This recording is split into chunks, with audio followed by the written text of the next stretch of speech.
இப்போ நம்ம ரெகுலராக யூஸ் பண்ணுற விளக்கெல்லாம் எடுத்து தேய்க்கிறதுக்கு போட்டாச்சு.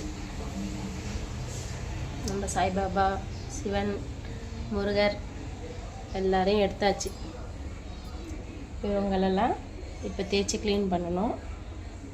பிள்ளையாரை எடுத்து பார்க்கணும். பிள்ளையாரை எடுத்து அவரையும் க்ளீன் பண்ணி பார்க்கலாம். பூஜை ரூம்லாம் க்ளீன் பண்ணியாச்சு, பார்க்கலாம் வாங்க. பூஜை ரூம்லாம் க்ளீன் பண்ணியாச்சு. விளக்கெல்லாம் எடுத்தோடனே எல்லாத்தையும் க்ளீன் பண்ணி கோலம் போட்டாச்சு.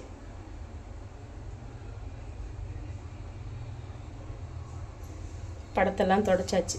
தொடச்சி கொஞ்சமாக செந்தூரமும் பச்சை கல்பரமும் போட்டு படத்தெல்லாம் தொடச்சி நீட் பண்ணியாச்சு. இப்போ பூஜை சாமான்லாம் நம்ம தேய்ப்போம் வாங்க. தீபம்ன்றதுனால 2 பக்கம் அகல் போட்டிருக்கு. எனக்கு தெரிஞ்ச மாதிரி நான் கோலம் போட்டிருக்கேன். வாங்க க்ளீன் பண்ணுவோம்.